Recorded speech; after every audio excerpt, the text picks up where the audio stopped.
inside the FSB's secret unit that sabotaged Europe's energy. Accidents or sabotage.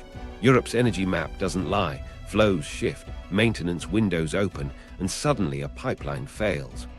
Most people think this is market noise, but there's a pattern you can track. Here's the claim. A specific FSB apparatus turned gray zone energy pressure into a weapon. I'm going to map the unit architecture, their methods, and the operations that fit. Evidence first, rumors flagged. There's one quiet detail that reframes Nordstream, maintenance and insurance timing. Hold that thought.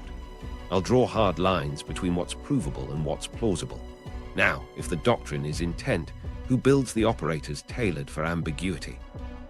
Stay with me, because once you see the pattern, every accident reads like a message. How the Kremlin uses energy as a weapon, the doctrine. Let's start with the playbook. The Soviet Union built pipes not just to sell gas, but to bind neighbors to Moscow's rhythm. Pipeline diplomacy wasn't subtle. Volume for loyalty, price for compliance, and a steady suggestion that technical issues could hit inconveniently. That legacy carried forward, but post-2000 it matured. The Kremlin pulled levers that made Gazprom and Rosneft more than companies. They became policy arms with balance sheets. Contracts got long, clauses got precise, and the penalties for straying got painful. Most people think it's just commerce, but everything changes when you read those contracts as political instruments with legal armor. Here's what actually happens. You frame pressure as a commercial dispute, push it into arbitration, and talk about compressor blades, not coercion. Meanwhile, the market moves, governments wobble, and the Kremlin can insist it's only enforcing terms. Plausible deniability lives in the paperwork. Safety, maintenance, insurance exclusions. These aren't excuses, they're shields. Arbitration becomes a time sink while policy goals advance. And because it looks like a corporate fight, not a geopolitical squeeze, it stays below the threshold that triggers a unified response. It's coercion with a highlighter and a spreadsheet.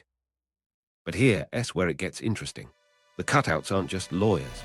State firms use private security arms, shell shipping firms, and third-party contractors who can stage accidents that point nowhere. The storylines are pre-built. Fouled intakes from fishing gear, anchor drags, corrosion hotspots, even storms that were worse than predicted. Insurance language does the rest. If you can argue a plausible maintenance or certification lapse, you widen the fog and move liability off the core actor. That's not espionage in the Hollywood sense. It's campaign design across law, logistics, maritime ambiguity, and narrative. Threshold management is the doctrine's spine. You pressure, but never with a clear return address.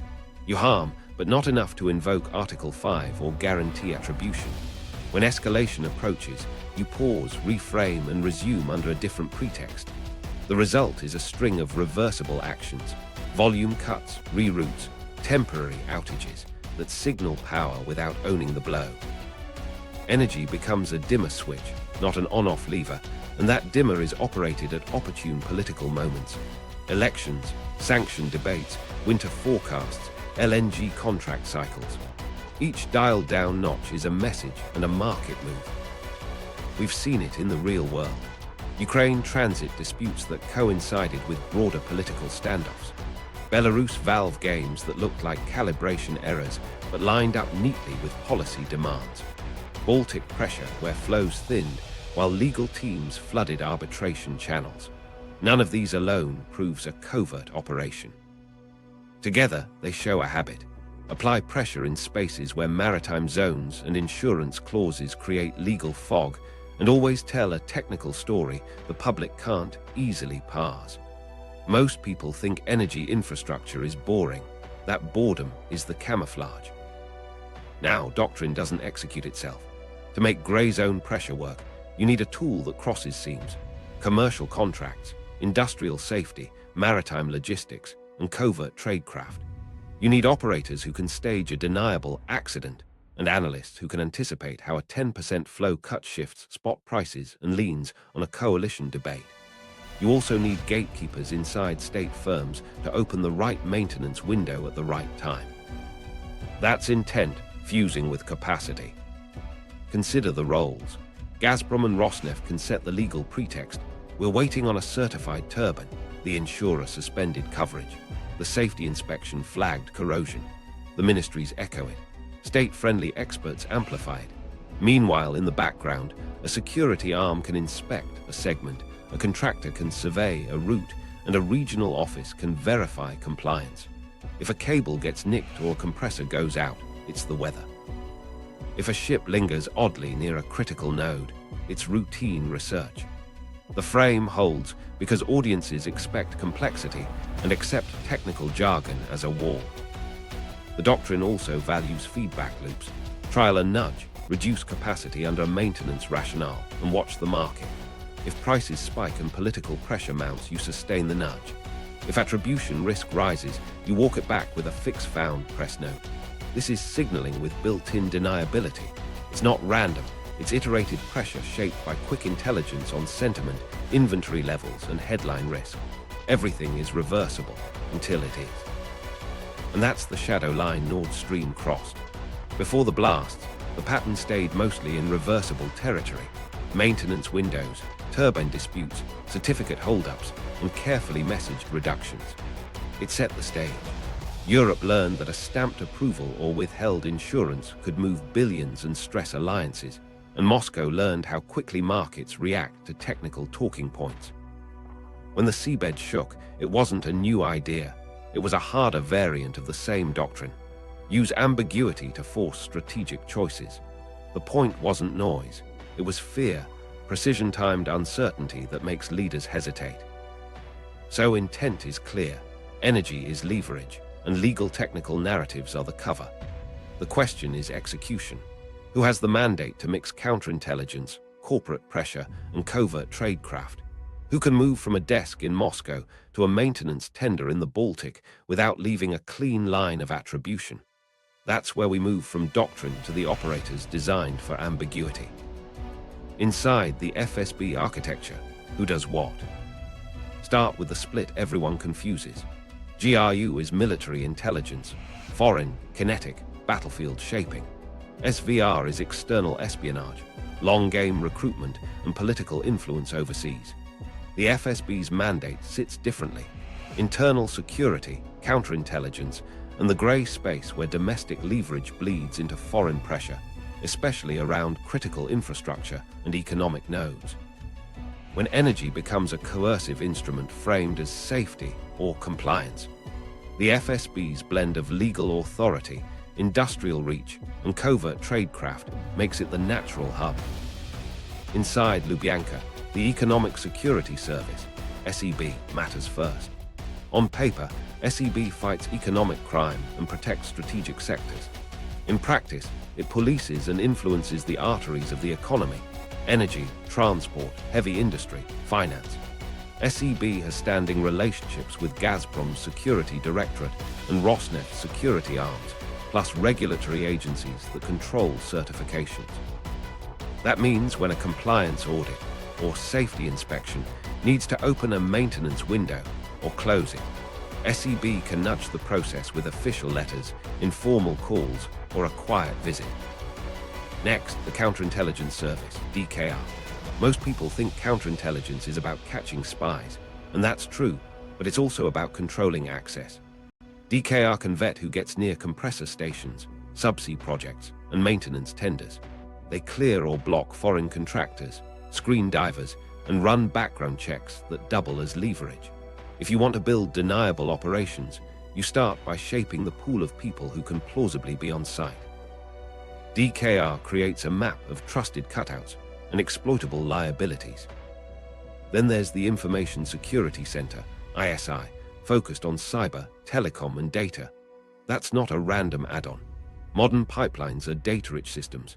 SCADA networks, maintenance logs, sensor arrays, AIS feeds, and insurance documentation all leave trails. ISI can quietly harvest schedules, planned outages, and route maps. It can also shape the fog. Temporary AIS silence around a research vessel, selective cyber glitches that justify on-site inspections, or data taps that tell you when insurers are hesitating on coverage. Under SEB, Department K gets granular. It's historically tied to banking and industrial crime, but its remit overlaps with procurement and supply chains. Department K has the tools to audit parts flows, turbines, valves, explosive precursors, under the banner of fraud prevention.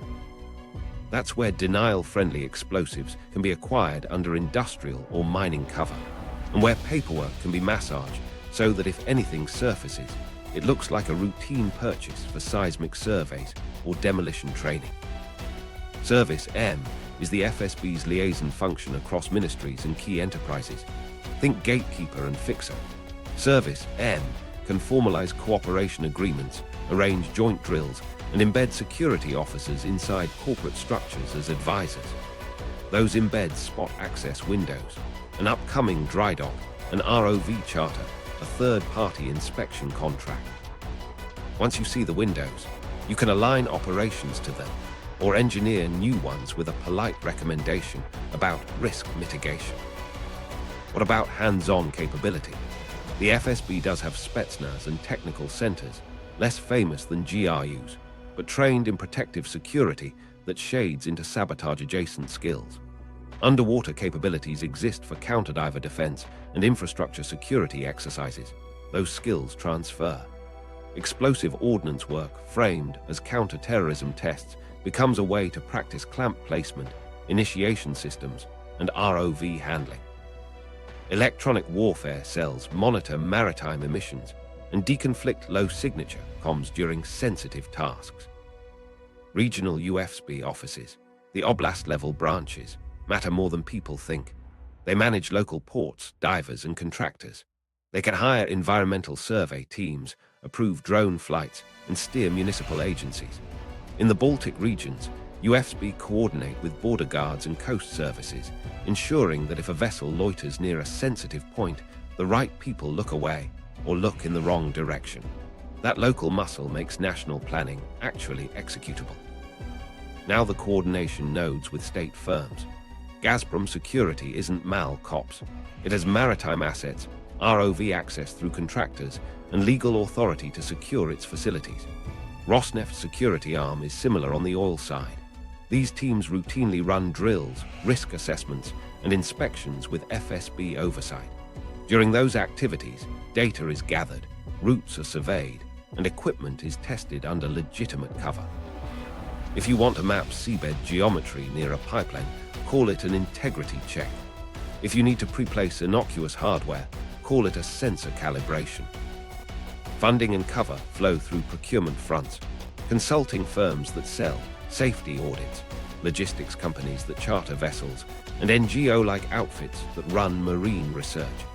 A compliance visit can include third-party subcontractors who bring toolkits you don't itemize on public manifests.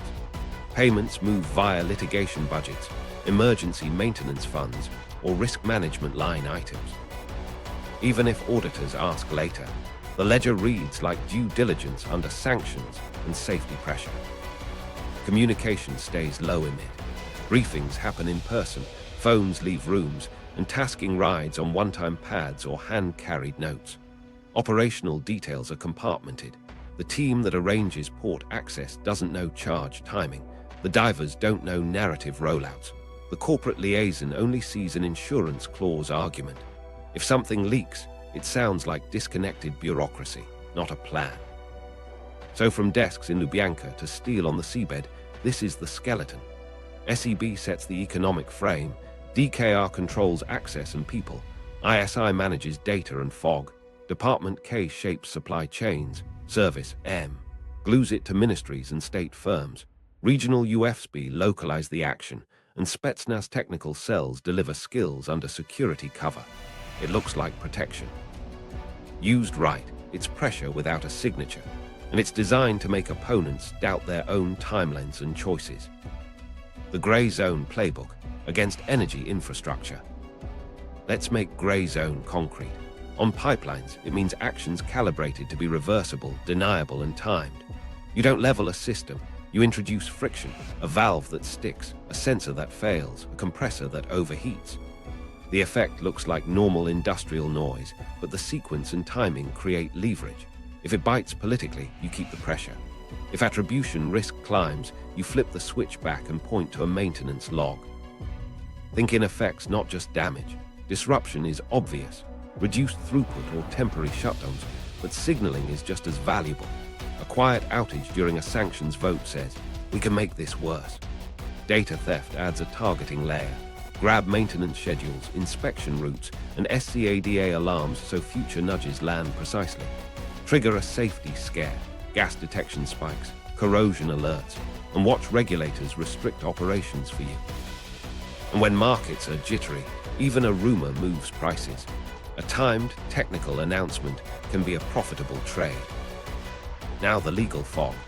Pipelines and cables cross territorial seas, EEZs, and sometimes grey areas where jurisdiction and responsibility split. That creates seams between coast guards, navies, energy regulators, and insurers.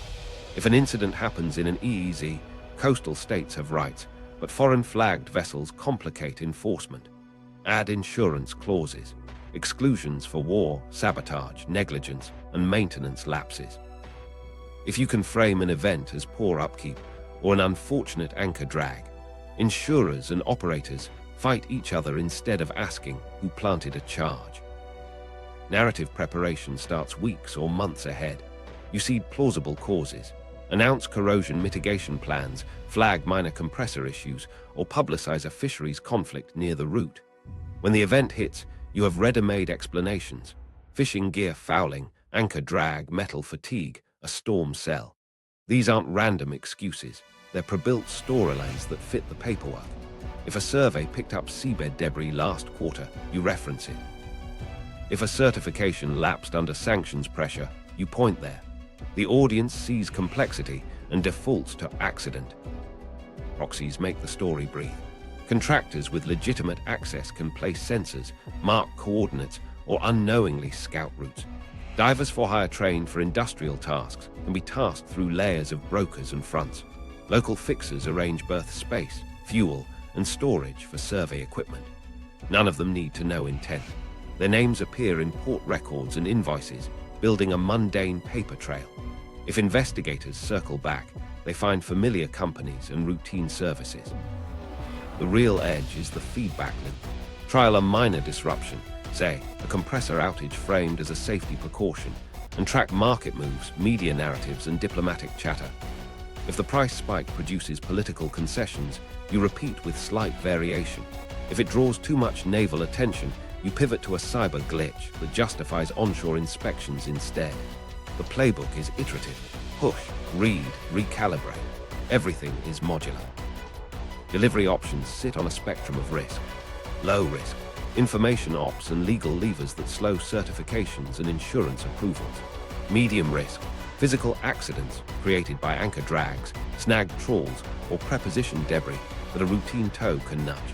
Higher risk, precision sabotage using ROVs or trained divers placing magnetic clamps and time delay initiators. The choice depends on attribution sensitivity and desired market effect. You don't need explosions to get leverage, though sometimes you want the shock. Communications discipline keeps it grey. Low-emit procedures, compartmented tasking, and in-person handoffs mean the people arranging a maintenance window never talk to the people handling a charter. You avoid persistent patterns, change vessels, rotate ports, vary call signs, and use legitimate research or environmental survey covers. If AIS must go dark, you do it where many vessels routinely glitch. If you need AIS on, you keep tracks ordinary. Straight-line transits, normal speeds, familiar routes. Here's where it gets interesting for maritime lawyers and insurers. Clauses around due diligence and seaworthiness can be turned into traps. If an operator is behind on inspections because a sanctioned part can't be certified, you can trigger an incident that looks like the logical result. The insurer balks, regulators step in, and throughput falls without anyone proving foul play. The grey zone payoff is a chilling effect across the sector. Operators overcompensate, slow operations, and accept higher premiums. Useful idiots amplify it. Industry-adjacent commentators who love technical explanations will confidently assert the most benign cause because it matches their experience. A retired captain says, I've seen anchor drags do worse. A corrosion expert notes, under-deposit corrosion can fracture steel. Both statements can be true and still be the perfect camouflage for deliberate placement. The overlap between plausible and planned is the operational sweet spot. Everything changes when you layer timing. Elections, winter demand peaks, LNG cargo tightness, storage targets, and sanction rollout dates are calendars, not background. A grey zone operation that lands days before a regulatory decision can tilt it. If you hit during low wind output, power markets cascade and gas-fired plants ramp, magnifying the effect. If you strike just after maintenance announcements, your narrative writes itself. With the playbook set, the run-up to Nordstream looks different. Maintenance windows weren't boring, they were access. Insurance disputes weren't noise, they were leverage. Vessel anomalies weren't random, they were rehearsals and route familiarization. The pattern wasn't one explosion, it was a campaign testing thresholds, calibrating narratives and priming markets. The psychology is simple. Repeat the nudge until technical difficulties feel normal. Now let's timeline the pre-event signals that actually mattered. Nordstream, the pre-event timeline that matters. Start with flows. In 2021, European demand rebounded, storage lagged, and Russia had spare capacity but didn't fully use it. Instead of maxing existing routes, volumes tightened, especially through YAML, Europe, while long-term contracts were honored and spot flexibility shrank. By early 2022, the pattern sharpened.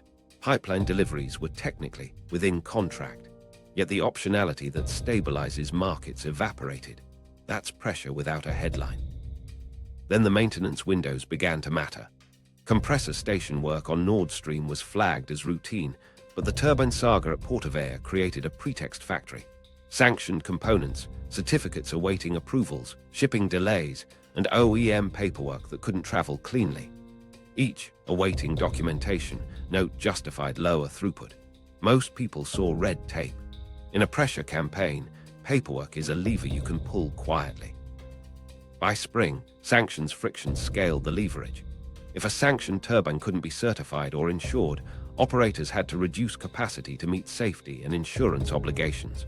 That's the hinge. Safety certificates aren't politics on paper. They're the legal authority to flow or not. Every day a certificate sat, under review, moved price curves, and stoked fear of winter shortages. You didn't need an explosion to move billions. You needed a stamp withheld at the right moment. Insurance followed. Underwriters reassessed risk around Baltic infrastructure. Premiums crept up, exclusions hardened, and war sabotage clauses triggered tense debates. Where policies required proof of diligent maintenance, any unresolved certification gap became a liability red flag. If you're framing deniable pressure, you want exactly that. A market that punishes operators for uncertainty while your narrative points to compliance. Even if you plan nothing kinetic, the setting rewards you. Maritime patterns added texture. Across the Baltic, analysts logged vessels with irregular AIS behavior near critical routes. Some tracks looked like research and survey work, normal in the Baltic, but timing aligned with maintenance announcements and capacity cuts. Occasional AIS dropouts occurred in cluttered areas where glitches are common, providing cover. A handful of small crew support vessels lingered at speeds consistent with inspection operations. None of this proves intent. It shows familiarity with the ground truth of the seabed. Diplomatic noise mirrored the dance. Statements stressed technical issues and safety, while hinting that sanctions made compliance impossible. European officials warned of weaponized flows. Russian officials denied political intent, pointing to turbines and certificates. The back and forth trained audiences to focus on maintenance rather than motive. Every press release about a compressor blade reset the frame. This is engineering, not pressure. Meanwhile, spot prices spiked on rumor, not rupture. In June and July, capacity trims accelerated under maintenance rationales. Gas moved, but at throttled levels. Europe scrambled for LNG, fast-tracking terminals and pushing storage injections harder. The scramble had consequences. Cargoes diverted, premiums paid, and a public narrative that Europe could manage if technical issues resolved. That's the knife edge. Resolve the paperwork and ease the pain, or escalate the uncertainty and raise the stakes heading into autumn. The audience, ministers, traders, voters, starts bracing for the worst, even before it arrives. Watch the calendar. Late summer is when storage targets become political commitments. Miss a milestone and you invite panic. Hit it and you buy breathing room. In that window, Nordstream's maintenance outages and the turbine certification saga overlapped with insurance disputes. Operators faced a catch-22, run hard with imperfect documentation and risk coverage, or slow flows and face market punishment. Either way, the narrative stayed technical. By August, Baltic watchers noted repeat transits by vessels associated with survey and cable work. Again, this is a busy sea with legitimate activity, but the clustering near segments of strategic infrastructure stood out, especially when paired with unusual loiter times. Add a handful of anonymous hulls running inconsistent AIS, and you get a map dotted with could be nothing, could be prep. In grey zone campaigns, that ambiguity is the feature. Financial signals reinforced the pressure. Some insurers adjusted deductibles and required additional certifications for transits in certain corridors. Brokers whispered about shifting appetites for Baltic risk, and operators priced in delays to planned inspections. That's the slow squeeze. 1,000 paper cuts that look like prudent risk management. Each one nudges throughput and raises the economic cost of maintaining normal operations. Then came the rhetorical crescendo.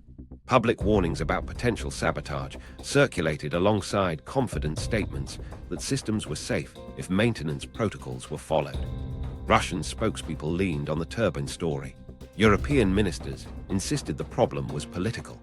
Media coverage repeated the technical beats, which made the audience numb to the possibility of something harder. If you wanted to stage an escalation, you'd want that numbness first. Now look at sequencing. The run-up to the blast sits on a scaffold of maintenance windows, certification disputes, insurance hesitations, and maritime anomalies. The market had been primed to see every change through a technical lens and to expect paperwork drama. That means two things. First, a kinetic act could ride a wave of pre-built explanations, anchor drag, corrosion, prior damage. Second, the shock would detonate into a market already on edge, amplifying price impact. Here's the open loop we flagged at the start. Maintenance and insurance weren't background, they were access and cover. If you align a seabed operation with a period when inspectors, surveyors, and small support vessels have legitimate reasons to be near the route, you reduce the attribution signal. If you time it when insurers are already fighting exclusions, you muddy cause and effect. When the seabed finally shook, the narrative scaffolding was already in place. The blasts, seismic, forensics, and what's credible. Then the seabed shook. Seismic networks in the region registered multiple events within hours. Sharp, high-frequency signatures consistent with explosions rather than tectonic movement. Natural quakes show a different waveform and usually radiate over longer durations. These were short, punchy, and localized. The timing also mattered. Separate events at separated points, close enough to suggest coordination, far enough to rule out a single catastrophic mechanical failure cascading on its own. Leak sites lined up along specific Nordstream segments in Denmark's and Sweden's exclusive economic zones, not territorial seas. That placement sits in the legal fog we talked about. States have rights in EEZs, but jurisdictional complexity increases. The distribution and spacing hinted at deliberate charge placement. A random anchor drag rarely produces multiple near-simultaneous failures at discrete spots separated by kilometers. Engineers pointed out that damaging the concrete weight coating is easy. Breaching steel pipe at depth with clean penetrations requires precision and energy. How much energy? Estimates vary, but public assessments from European investigators and defense analysts suggested significant explosive yields per site, more than what casual divers could realistically handle off a small yacht without specialized kit and rehearsals. We're talking charges likely measured in hundreds of kilograms equivalent, configured to focus energy on the pipe wall. Shaped charges or directional liners concentrate force, minimizing waste into water and maximizing wall failure. That's not pirate-level improvisation. Residue debates emerged quickly. Underwater blasts don't always leave collectible residues in convenient amounts, and currents dilute evidence. Reports surfaced of traces consistent with standard military explosives and others pointing to commercial-grade materials used in mining. Both can be true if you blend compounds or use boosters with denial-friendly signatures. Either way, the absence of a definitive public fingerprint doesn't equal accident. It reflects the reality of underwater forensics and tight-lipped investigations. Access at those depths, around 70 to 90 meters, changes the roster of plausible actors. It's within reach of professional technical divers with mixed gas capability, but extended bottom time, precise placement, and multi-site coordination push you toward either ROV-assisted work or highly trained teams operating from support vessels with decompression facilities. Currents in the Baltic aren't extreme, but they're enough to make free-swimming precision harder without good conditions and practice. Attachment methods likely involved magnetic or mechanical clamps, pre-rigged harnesses, and time delay or command detonation options. Sensors didn't see everything. AIS, the transponder system ships use, is spotty by design in congested waters and can be manipulated or legally turned off under certain conditions. Shore-based radar has range and clutter limits, and many smaller support craft can blend with routine traffic. Pipeline operators don't maintain persistent, high-definition surveillance over every kilometer of seabed. Integrity checks come in cycles, not continuous coverage. That creates windows for covert work, especially if you piggyback on legitimate survey activity. So what did the national investigation say? Sweden conducted a criminal probe and publicly stated it was sabotage, full stop, while holding back technical specifics. Denmark echoed the deliberate damage conclusion. Germany's inquiries highlighted the complexity and pointed to explosive damage as well. None of the core investigating states released the full forensic stack, charge composition, initiation systems, or exact delivery means, citing ongoing investigations and security concerns. That withholding frustrates audiences, but it's standard when you think the playbook might be reused. Could a catastrophic internal failure mimic this? Engineers say no with high confidence. Pipelines don't self-rupture at multiple distant points in the same night with seismic signatures of external blasts. Corrosion and fatigue produce different damage patterns and usually broadcast warning indicators in pressure and flow data long before a multi-point break. The clustered timing kills the accident narrative and leaves one thing in its place: deliberate intent timed to maximize anxiety. Now, attribution. The credible zone is narrow. Actors with access to suitable explosives, the ability to operate at depth, the logistics to stage multi-site charges, and the judgment to time it for maximum psychological and market impact. That includes state services and state-enabled proxies with maritime experience. The forensics point to deliberate external charges, the seismic data confirms explosive events, and the site geography fits an operator attentive to legal optics. What about the pro-Ukrainian yacht storyline that dominated headlines later? The logistics it implies: small crew, limited storage, mixed gas diving off a modest platform, moving significant explosive loads discreetly, and executing multi-point placement in short windows. Strain plausibility without substantial support infrastructure off-camera. It's not impossible. It's just operationally inefficient compared to using a disguised support vessel, an ROV, or a commercial platform under cutout control. When professionals assess tradecraft, they ask, what's the simplest plan that fits the effects? The yacht narrative isn't that. There's also the timing against political calendars. The blasts landed when Europe was maximizing storage and debating long-term dependence, perfect for amplifying fear and forcing policy shifts. That's a hallmark of deliberate signaling. If your goal is pure destruction, you can hit when systems are weakest in winter. If your goal is psychological and economic leverage, you strike just before winter to shape decisions and premiums. Put it together. Seismic data confirms explosions. Distribution of damage favors deliberate multi-site placement. Depth and precision suggest trained teams or ROVs with proper support. Sensor gaps and maritime clutter offered cover. National investigations say sabotage and keep technicals classified. That stack is credible. The smoke is obvious. The fingerprints were wiped or never left. The question is, was it sabotage? Which apparatus had the means, motive, and deniable pathways to make it look like an accident, while everyone argued about turbines? Candidates and cutouts. Capability, motive, opportunity. Start with capability. Russia has layered options.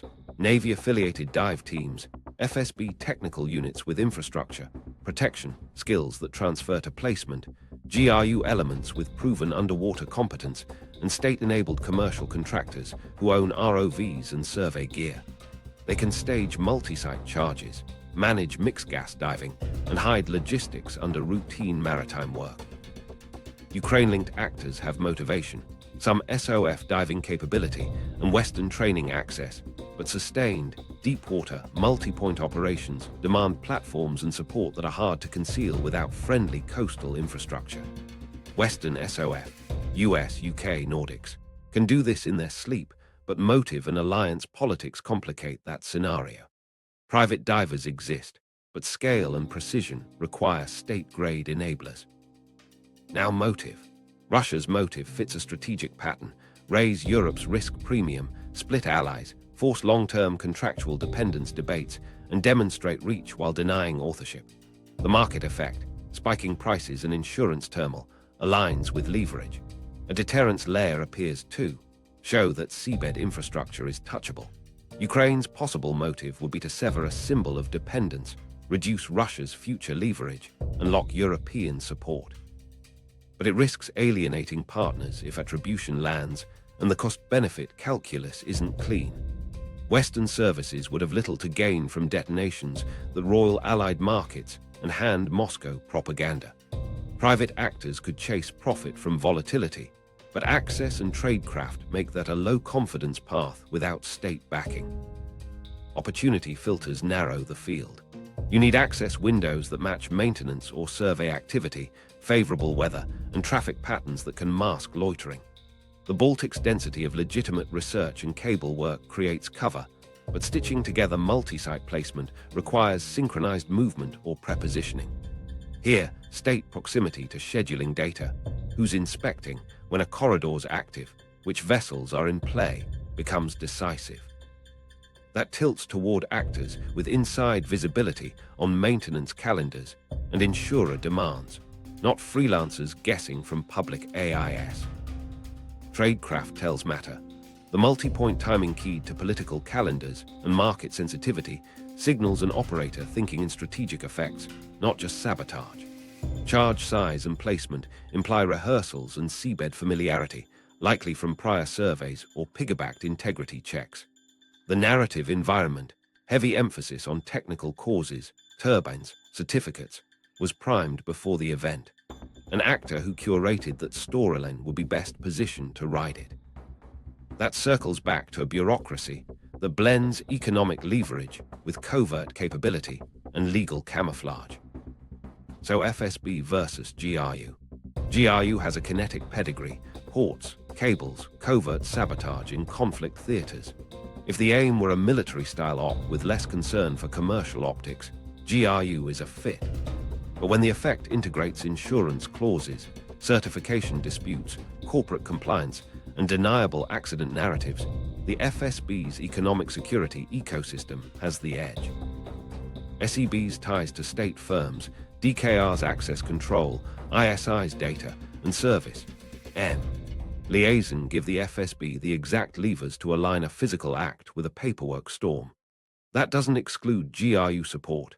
It suggests FSB-led fronts with technical augmentation.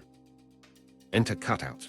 State company security arms, maritime research fronts, and contractor chains can move ROVs, storage, and explosives under mundane purposes. Environmental survey, integrity assessment, demo training. Brokers hire divers through intermediaries, shielding taskmasters. Logistics firms handle crates labeled instrumentation. Port agents slot berths for calibration runs. Each node sees a sliver that looks normal. If questioned later, Paperwork shows compliance and routine services across multiple jurisdictions. Now the pro-Ukrainian yacht narrative. On its face, it explains away a state's hand with a small, nimble team. But the logistics mismatch is glaring. Storage for large charges, mixed gas equipment, decompression management, weather contingencies, and transit between sites without detection all strain a small civilian platform. Could a yacht shuttle divers to replace charges? Possibly, if a larger asset staged the heavy lifting earlier. That returns us to state-enabled prep, survey tracks, prepositioning, and precise coordinates. Without that scaffolding, the yacht tail is a tidy headline with loose bolts. Opportunity also includes legal geography. Hitting inside EEZs, but outside territorial seas complicates rapid law enforcement response and evidence control. That's a lawyered choice, not an accident. It points to planners who weigh jurisdictional consequences and anticipate how Denmark, Sweden, and Germany would firewall their probes. An intelligence service with experience in jurisdiction chess fits better than freelance saboteurs. Let's weigh alternatives. Could a Western service conduct a covert deterrent against future Russian leverage? The cost, blowback risk, alliance trust, market turmoil outweighs the signal, and attribution countermeasures would be extraordinary. Could a rogue commercial outfit profit from derivatives? The technical bar and geopolitical heat make that self-destructive. Could Ukrainian-linked actors with outside help execute? Only with serious clandestine support, which loops us back to states with regional reach and calendar awareness. The capability motive opportunity stack keeps returning to a state with maritime skill, access to maintenance intelligence, comfort operating in legal grey, and an economic warfare mindset. Russia fits first. Within Russia's toolbox, a blended effort is plausible. FSB-led fronts leveraging Gazprom security interfaces, with technical assist from specialized units and contractors. That model explains the precision, the timing, the narrative camouflage, and the quiet afterward. If FSB hands touched it, they likely wore gloves made of corporate paperwork and maritime routine, because fear is cleanest when no one sees the hand. FSB method set, from shore to seabed. Okay, so let's get practical. If FSB-linked hands touch this, how would the method stack look from shore briefings to a charge on steel? Start with cover. The cleanest umbrella is safety, integrity inspections, environmental surveys, hydrocaustic mapping, fisheries impact studies. Those pretexts justify chartering small support vessels, deploying ROVs, and putting divers on the water. A Gazprom or Rosneft security liaison can request joint checks, while third-party contractors provide the hands. Every item on the manifest has an innocent twin. Sonar heads, magnetometers, clamps, payload frames labeled as sensor mounts. Access begins with paperwork, service, M, and SEB Greece cooperation agreements, while regional UFSB align port permissions and coastal guard awareness. A compliance audit or environmental baseline study opens the door to repeat transits along the route. Each pass collects depth, current, seabed clutter, and pipeline position with centimeter-level GPS overlays. You don't announce pipeline work. You label it route characterization or biofouling assessment. If a regulator asks, you show a permit and a template risk methodology. Acquisition moves through Department K channels with industrial camouflage. Explosive components ride on mining or demolition training orders. ANFO precursors, boosters, detonators classified as test kits. For denial-friendly signatures, you blend commercial compounds with minimal military markers, or you isolate the booster to leave ambiguous residue. Hardware matters. Magnetic or mechanical clamps machined to seat on curved, weight-coated pipe. Standoff brackets that hold shaped charges at the right angle. Anti-corrosion paint to hide scuffs from a camera at a distance. Delivery options split by risk tolerance. Low signature. Preposition hardware in seabed clutter under survey cover. Innocent frames that later accept charge canisters. Medium signature. Use an ROV from a research or cable maintenance vessel to place assemblies directly, piggybacking on legitimate integrity passes. Higher signature. Mixed gas divers from a commercial contractor, tasked via brokers, working off a small support ship with a portable decompression setup. The trick is that each option can be justified by the cover story if someone glances too closely. Communication is designed to leave no radio trail. Tasking is hand-carried, compartmented, and time-bounded. One-time pads or single-use code sheets control critical timings. Everything else rides on pre-agreed windows tied to maintenance periods. You exploit the noise. If 3 survey vessels and a fisheries tug are in the same box, a 4th hull doesn't stand out. AIS stays on for straight-line transits, off only in cluttered corridors where dropouts are routine. Logs reflect sensor drift tests and repeat line acquisition, rather than anything that implies station keeping over a pipeline. Site prep starts earlier than people think. Weeks out, a sensor calibration run maps the exact lay of the pipe, the condition of concrete weight coating, nearby debris, and microcurrents at various depths. You flag anchor scars and natural cover, rock outcrops, dumped scrap, trawl tracks that can hide clamps or staging frames. If you anticipate diver work, you cache a slimline toolkit, torque wrenches, strap ratchets, sacrificial covers, and small reflective tabs that guide an ROV camera later. All of it looks like survey junk until it doesn't. Placement favors simplicity. For steel breach, shaped charges or linear cutting charges mounted on magnetic saddles do the work. For synchronized effects, low drift, time delay initiators are set with temperature-compensated clocks. If you want positive control, you run an acoustic trigger keyed to a coded ping from a short-range source delivered later by a transient vessel. You minimize outside indicators, low metal housings, color-matched coatings, limited exposed wiring, and profiles that mimic inspection instruments. Exfiltration is narrative management as much as movement. The vessel departs on a normal line, files standard port papers, and cycles crew like any contract job. Onshore, the story is ready. A press note about concluded environmental baseline runs, or a regulator acknowledgement of completed safety checks. When the event happens, preceded explanations activate. Anchor drag in prior months, corrosion hotspots under review, fisheries complaints about snagging gear. Insurance becomes the echo chamber. Exclusions and certification gaps invite disputes that distract from attribution. Money and logistics are insulated by layers. Front companies invoice for consultancy and survey deliverables. Equipment leases flow through brokers who service both energy and telecom clients, muddying the mission. Travel orders point to conferences, training, or multi-client survey campaigns.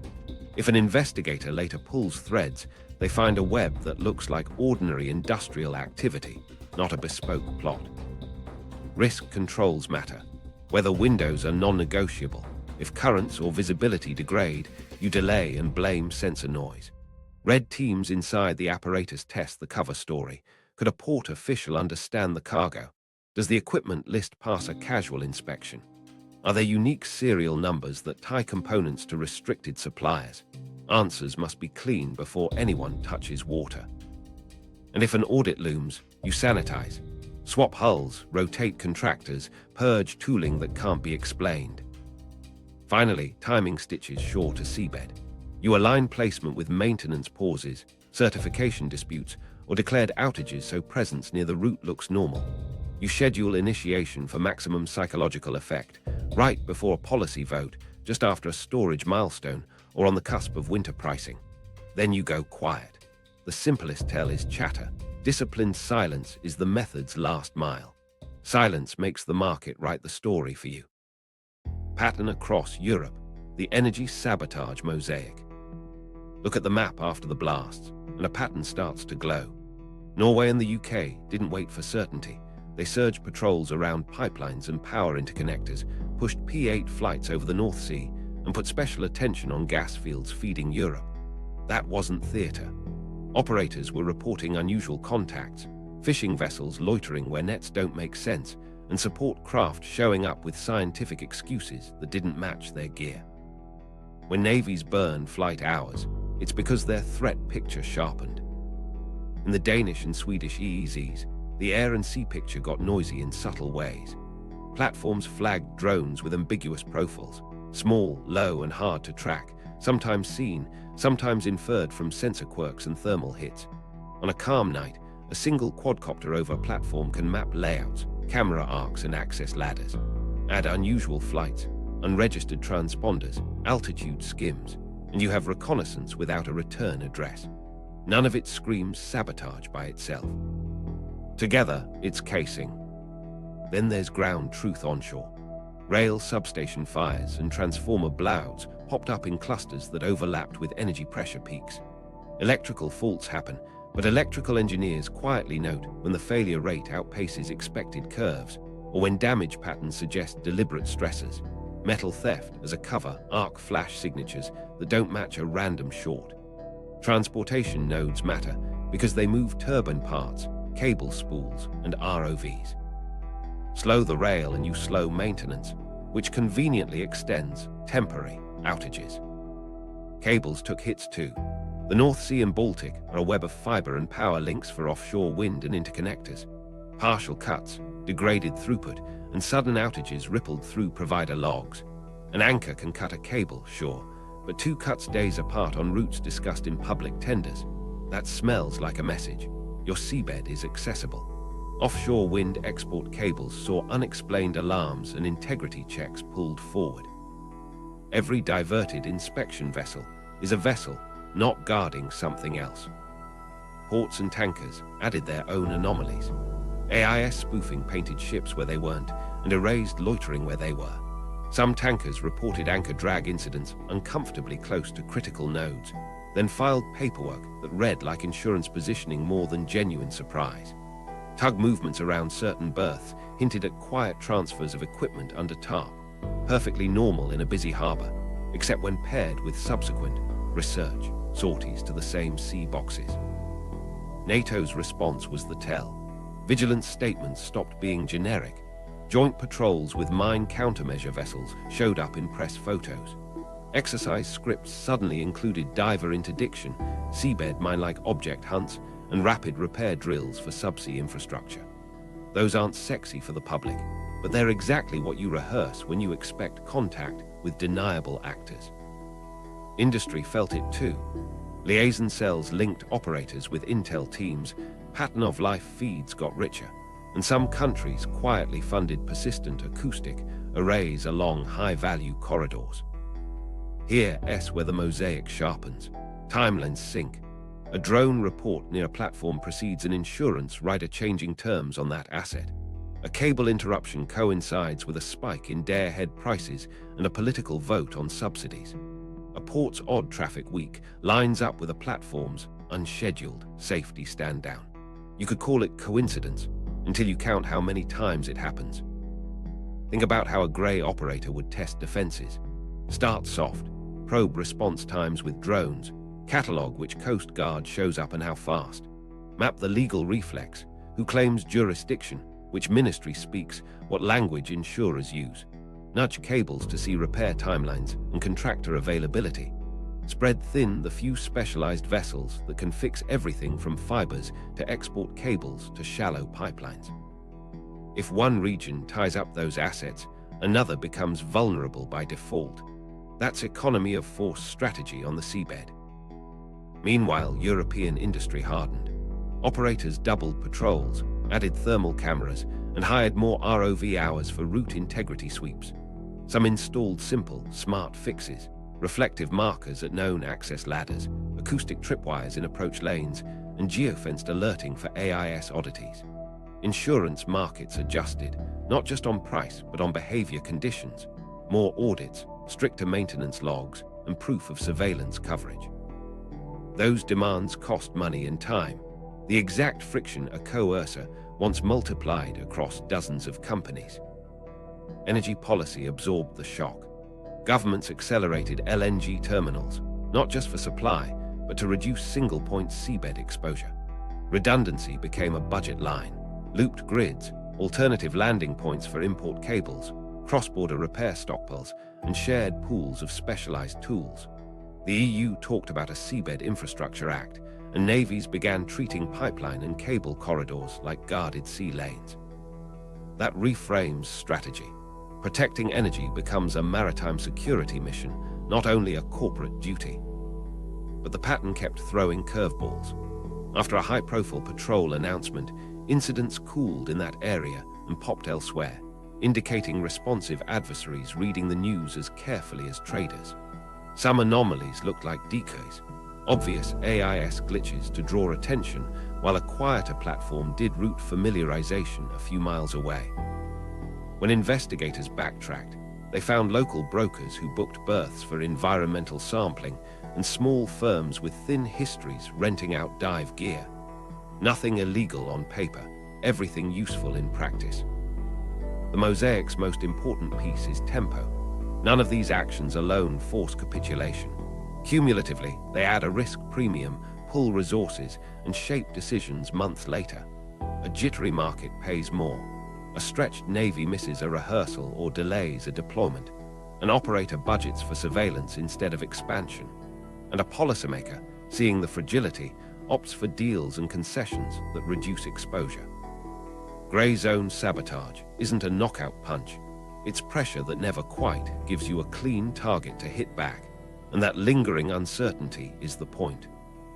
Markets and policy, the strategic effects. You felt the market impact immediately. Prices didn't just spike on the day. They built a durable risk premium anchored in the idea that seabed assets were touchable, and insurance might not save you. Futures curves steepened, volatility smiled, and options markets fattened as traders priced scenarios where a single incident could yank multiple gigawatts of power or billions of cubic meters of gas offline. That premium isn't just trader fear. It's the cost of uncertainty layered onto every cargo, every interconnector, every repair schedule. Insurance became leverage in its own right. War and sabotage exclusions moved from legal boilerplate to live debates in broker rooms. Underwriters demanded better surveillance, more frequent inspections, and clearer maintenance records, then priced in deductibles that made borderline assets expensive to operate. If your certification trail had gaps, say, due to sanction-tangled parts, you faced higher premiums or narrowed coverage. That financial squeeze pushed operators to slow flows, stack redundancies, and delay upgrades. The policy lever worked through contracts, not press releases. Here's where policy accelerates. Europe's LNG pivot was already underway. The shocks turned it urgent. Floating regas units found berths in months, not years. Permitting windows shrank, environmental reviews compressed, and budget approvals left committees faster than usual. That urgency solved a supply problem while creating new dependencies. Spot LNG at premium prices, long-haul logistics exposed to weather and choke points, and terminal siting that sometimes concentrated risk in new clusters. Capacity grew, but so did sensitivity to disruptions at sea. Political debates felt the tremor too. Rationing playbooks left the bottom drawer, industry priority lists, protected loads for hospitals, compensation schemes if factories paused. Subsidy waves rolled out to cap bills and protect small businesses, with price relief tied to public acceptance of tighter security and surveillance. The public mood shifted from abstract climate and market talk to the blunt question: can the lights stay on this winter? That anxiety gave policymakers both cover and pressure. Cover to spend and harden, pressure to avoid escalatory blame games that might spook markets more. Industry countermeasures scaled in parallel. Operators layered redundancy into routes and interconnectors, stocked critical spare parts, and pre-contracted repair vessels instead of hoping they'd be available. Surveillance became a line item. More acoustic listening, more drone patrols, more AIS anomaly detection with human-in-the-loop triage. Rapid repair capabilities moved closer to assets. Cable joints prefabricated, pipeline sleeves staged, dive teams on retainer. None of that is free, and the cost flowed into regulated tariffs and consumer prices, reinforcing the risk premium's stickiness. Now consider strategy. Sabotage in the grey zone functions as an economic statecraft multiplier. A relatively small physical action, one cut, one blast, one accident, forces operators to spend across an entire network. It pulls navies and coast guards into routine overhead, eats training time, and keeps P8s and patrol craft burning hours. It tilts capital toward protection rather than expansion and makes new projects price in higher hurdle rates. Even when nothing happens, a credible threat changes spreadsheets and therefore policy. There's a feedback loop between markets and decision makers. When volatility spikes, finance ministries worry about inflation, central banks about expectations, and cabinets about headlines. That's when politically palatable options rise. Accelerate LNG, extend nuclear, subsidize bills, tap strategic stocks. Meanwhile, the legal machinery tightens. Mandatory reporting of seabed incidents, national security reviews on foreign charters, and shared data hubs linking maritime authorities to grid and gas operators. Policy becomes a mesh rather than siloed ministries. But here's the tension. Redundancy and surveillance reduce vulnerability while introducing new costs and surfaces. More interconnectors mean more cables to guard. More LNG means more port calls and terminal targets. Hardening raises the threshold for opportunists, but a sophisticated adversary now studies a richer network, probing for mistakes and asymmetric openings. That's why the risk premium eases slower than politicians want. Markets understand that resilience and exposure can grow together. On the consumer side, politics adapts to keep social stability. Tariff smoothing, windfall taxes, and targeted relief become levers to buy time while infrastructure catches up. Some governments revive capacity payments for gas plants to anchor reliability, even as they chase renewables.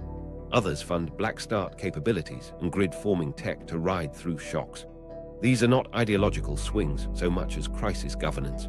Buy down risk now, optimize later. For operators, the new normal is compliance-heavy. Insurers ask for proof of patrols, logs of acoustic anomalies, and third-party audit trails for maintenance. Regulators want incident drills and joint exercises with navies on the calendar. Procurement shifts toward dual-use gear, ROVs that inspect and deter, sensors that detect and record legally admissible evidence. The line between corporate security and national defense blurs, and the FSB-style playbook that leaned on legal fog finds that fog thinning, but not gone. Strategically, that's the effect. A contested seabed where economics, law, and security intertwine. Markets don't believe in perfect protection, only in priced risk. Policy can compress that price with transparency, redundancy, and deterrence, but each move invites adaptation. The adversary's goal isn't to win a battle, it's to keep you paying attention, paying premiums, and paying cash. Once you see it through that lens, every maintenance notice and insurance clause looks like part of the battlefield, and every delay feels like a threat. Logistics of deniability, how Moscow keeps it plausible. Start with layers, because deniability is built like plywood. The top veneer is corporate, private security arms of state firms, marine research fronts, and regional shell companies that exist to sign contracts, charter vessels, and file paperwork with a straight face. A Gazprom-affiliated security subsidiary can secure critical infrastructure, while a separate consultancy runs risk audits. Both hire contractors who look clean on a registry search. If you later pull records, you see safety, not sabotage. Documentation games are the next sheet. Safety non-compliance claims become a lever and a shield. If a certification is pending due to sanction tangles, every delay reads as responsible caution. Paperwork traps multiply. Requests for additional tests, reissuance of conformity documents, new environmental baselines. Each generates letters, stamps, and emails that show diligence while creating access windows. If anything goes wrong, the pile of forms implies process failure, not malice. And when insurers join the loop, those documents decide who pays, not who planned. Narrative laundering runs in parallel. You see talking points through think tanks that emphasize technical causes, bloggers who love ship-tracking puzzles, and independent experts ready to explain corrosion, anchor drags, or trawl snags. None of them need a script, they just need a frame. If you push data about old anchor scars or prior near misses, they'll build threads that sound authoritative. Media picks up the plausible, and attribution gets crowded out by comfortable explanations. The brilliance is that the truth and the story can share 70% of the same facts. Jurisdiction chess is where lawyers earn their keep. Operating in EEZs instead of territorial seas complicates immediate response and evidence control. Coastal states have rights, but enforcement across flags and registries is messy. If a vessel of convenience with a layered ownership structure transits a sensitive box while doing survey work, you've built 3 buffers before anyone can even subpoena a maintenance log. Split operations across multiple jurisdictions, and you force coordination delays that outlast the news cycle. Evidence control doesn't require stealing hard drives. It's about setting the conditions so key artifacts never become public. Restrict site access with safety pretexts, gas bubbles, unstable seabed, pending risk assessments. Investigations stay classified to protect methods, and corporate partners invoke confidentiality. If an ROV captured useful imagery during a prior integrity check, it lives on a server inside a company that treats it as proprietary. When parliaments ask, agencies cite ongoing investigations. Time does the rest. Counteraccusation is the smoke grenade. If you're accused, mirror the charge. Suggest the other side had motive, point to their vessels, highlight their training. Feed tantalizing but unverifiable tidbits. A suspicious charter, a diver with a murky past, a yacht with scraped paint. The goal isn't to convince. It's to equalize suspicion so pundits throw up their hands. Once both sides are maybe, markets price uncertainty, not culpability. Now, how do these layers mesh with day-to-day operations? Start with cover entities that specialize in compliance and environmental baselines. They file permits with authorities who have seen them before. Service M-style liaisons formalize memorandums with ministries, so presence near assets looks pre-approved. Meanwhile, Department K-like channels route procurement through innocuous codes. A crate labeled hydrophone array can be a mount for shaped charges depending on what bolts onto it later. Crew composition keeps the fog thick. You mix locals and out-of-towners so port officials see familiar faces alongside specialists who rotate quickly. Everyone holds plausible roles: ROV pilot, safety officer, fisheries liaison. Their paperwork is clean, their certifications current. If questioned, they can explain their kit in boring detail. Deniability loves boredom because bored inspectors stamp faster. Timing and geography do heavy lifting. Plan activity when maintenance windows are already declared, then normalize loitering. Choose EEZ segments to slow legal escalation and straddle lines between maritime districts so 2 coast guards need to talk before anyone boards.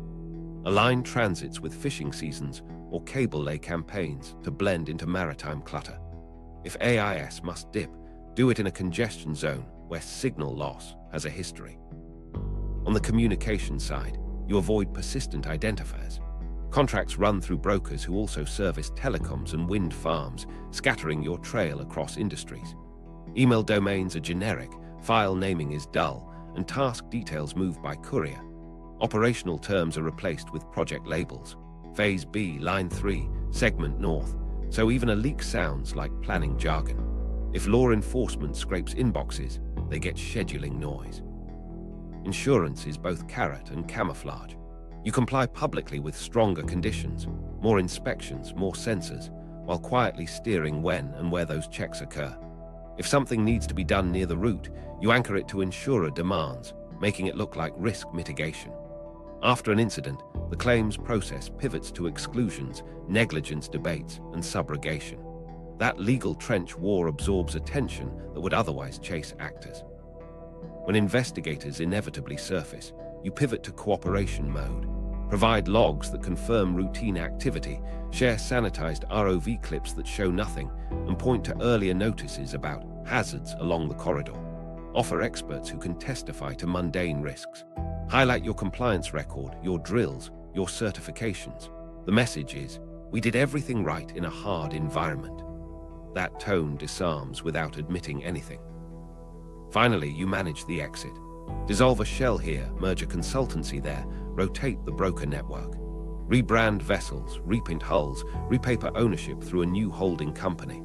The next time you need deniability, The architecture returns with new names but the same muscles. And the audience, they still see safety audits, research voyages, and compliance letters, exactly the texture of a plausible accident.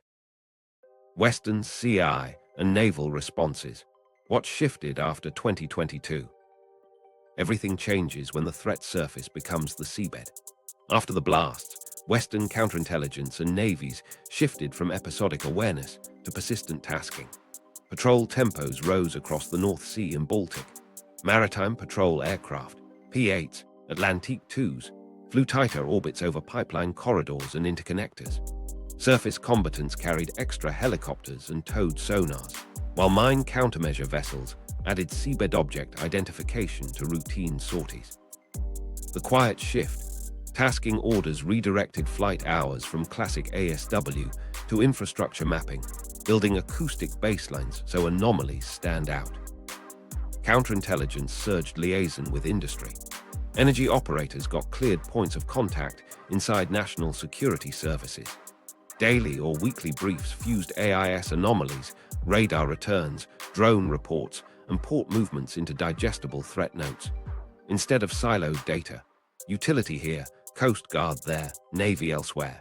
Fusion cells pulled it into one picture.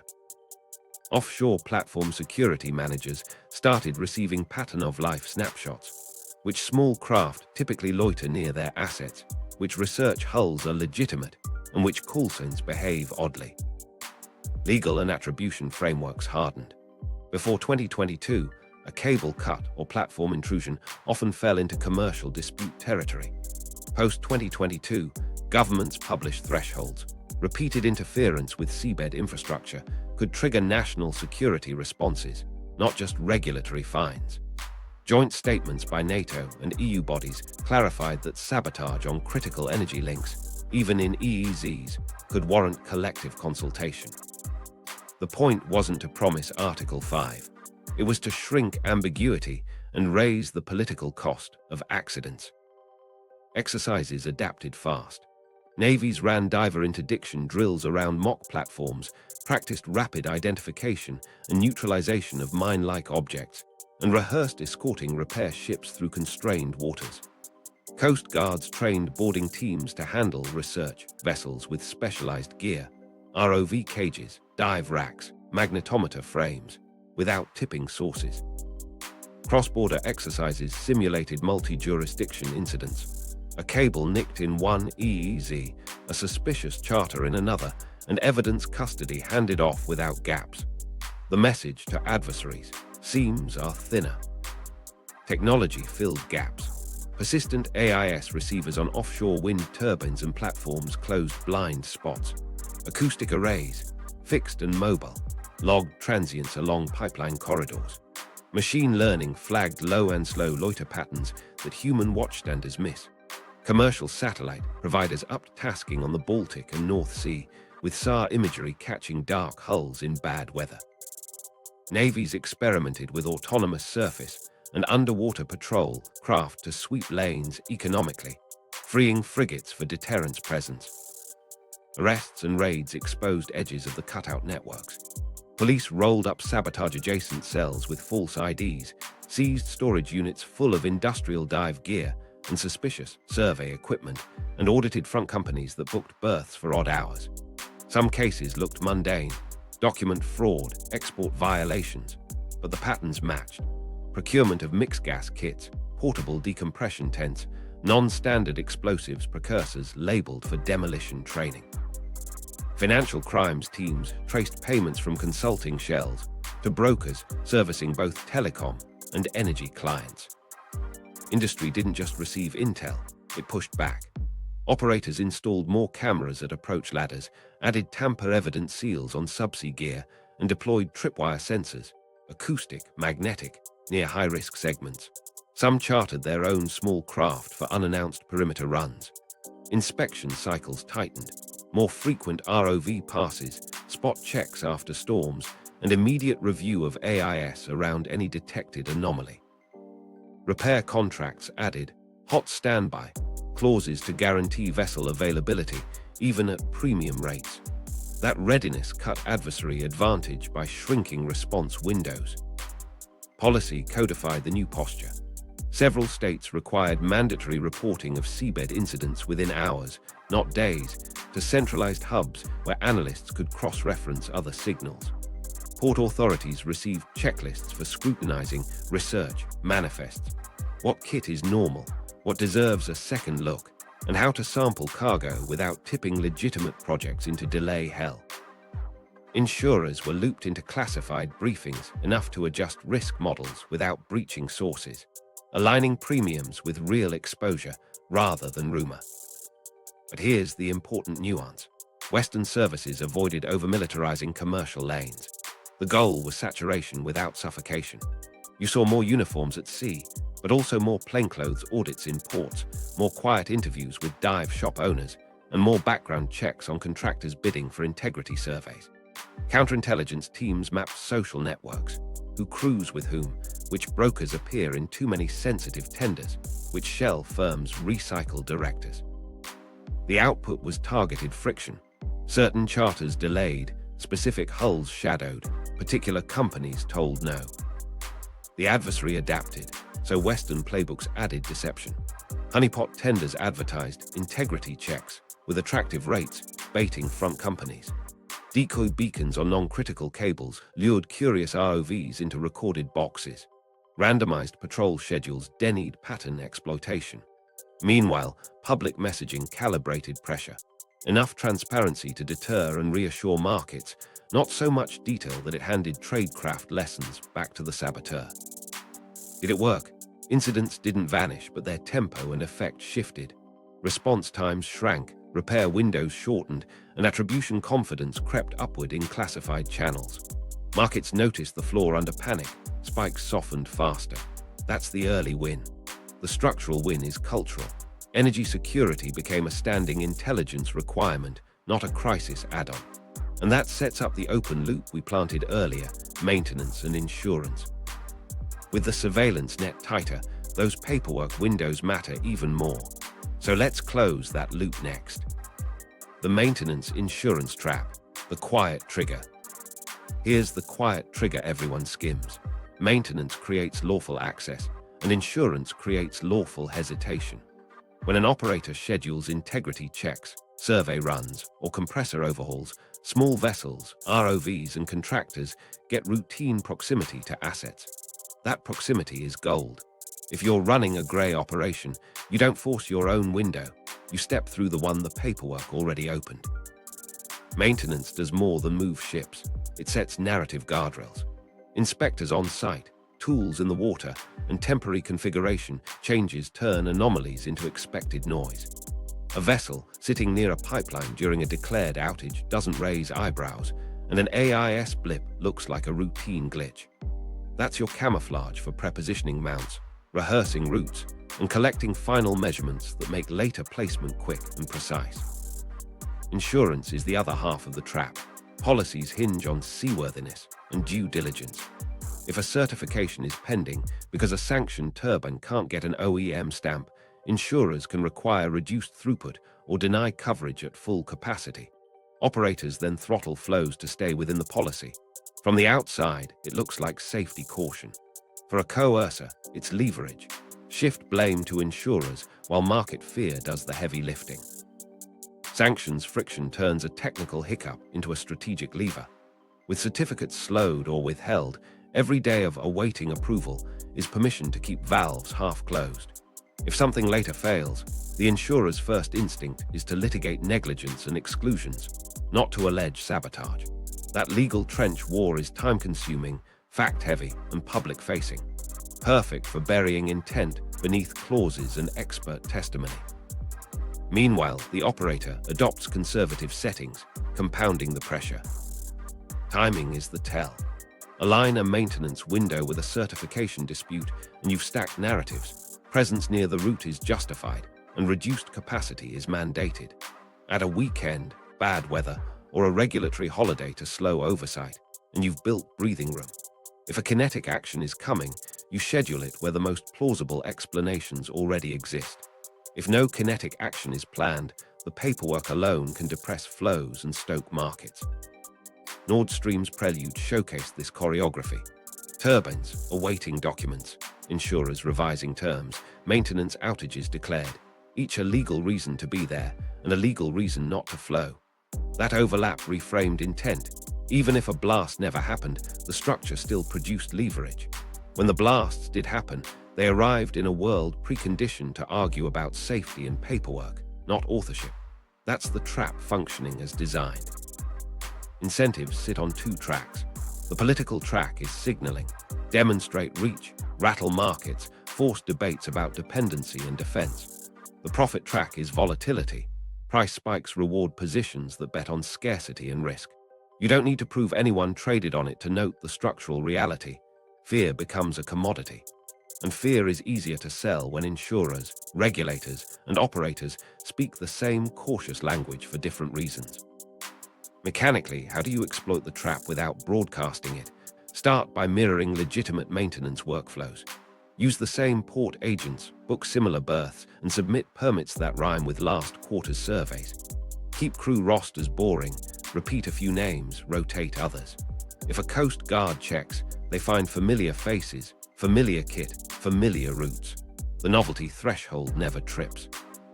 Inside that normal, you can tuck a single extra crate, a longer loiter, or a second pass on a drift recalibration. On the insurance side, you precede paper. Nudge operators via consultant memos to file for coverage updates tied to new risk mitigations. Suggest additional checks to satisfy underwriters. Each new requirement justifies more access and slower flows. If an incident follows, the insurer and operator argue over compliance timelines and maintenance quality. Attribution debates get relegated to paragraph 9, eclipsed by who pays. The trap also shapes post-incident behavior. After a shock, insurers harden terms again. More inspections, more downtime, tighter documentation. Operators comply to keep coverage, which lengthens future access windows.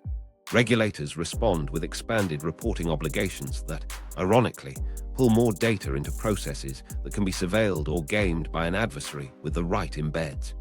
Each fix adds friction and visibility without eliminating ambiguity. Why does this reframe intent? Because it shows premeditation isn't just in explosives, it's in calendars and clauses.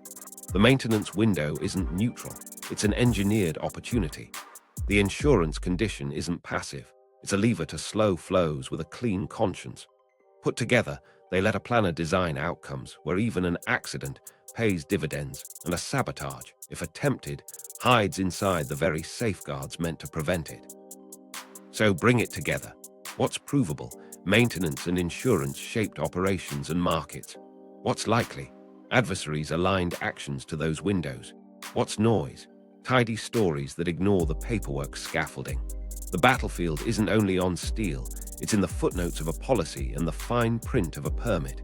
And that's where the next assessment has to start, because uncertainty is now a weapon system. What we can prove versus what's plausible. Let's draw the hard lines. Proven first. Multiple independent seismic networks logged sharp, short-duration events that match external explosions, not internal mechanical failure. Investigators from Sweden, Denmark, and Germany publicly stated sabotage, with physical evidence of deliberate damage on the pipes. The leak sites sit at depths and spacing that imply purposeful placement. Market data shows immediate and sustained price and volatility spikes, real economic impact. Those are facts you can hang your hat on. Add credible technicals. The geometry of the ruptures and the energy required exceed what you'd expect from random anchor damage or corrosion failure, especially across multiple sites in quick succession. Bathymetry and current profiles in those boxes allow professional teams or ROVs to place charges with precision, and nothing in routine integrity management explains synchronized failures kilometers apart. That's solid engineering consensus. High probability next. The Grey Zone campaign against European energy predated the blasts, with maintenance windows, certification holdups, and insurance restrictions shaping flows. That timing correlates with political inflection points and market sensitivity, consistent with a deliberate pressure strategy. Maritime anomalies, survey-like loitering, AIS irregularities in clutter, and small support hull patterns fit pre-ops familiarization more than coincidence. None of that identifies a specific actor. It does identify a method. Now contested space. Who did it exactly? Specific unit attribution remains unproven in public. You'll see arguments for GRU naval Spetsnaz, for FSB-linked technical elements using state-firm cutouts, and for state-enabled contractors. You'll also see the counter-narrative blaming a small, pro-Ukrainian team on a chartered yacht. Each theory carries assumptions about logistics, support, and risk tolerance. Without released forensics, initiators, charge residues, device fragments. The unit badge is an analytic judgment, not a fact.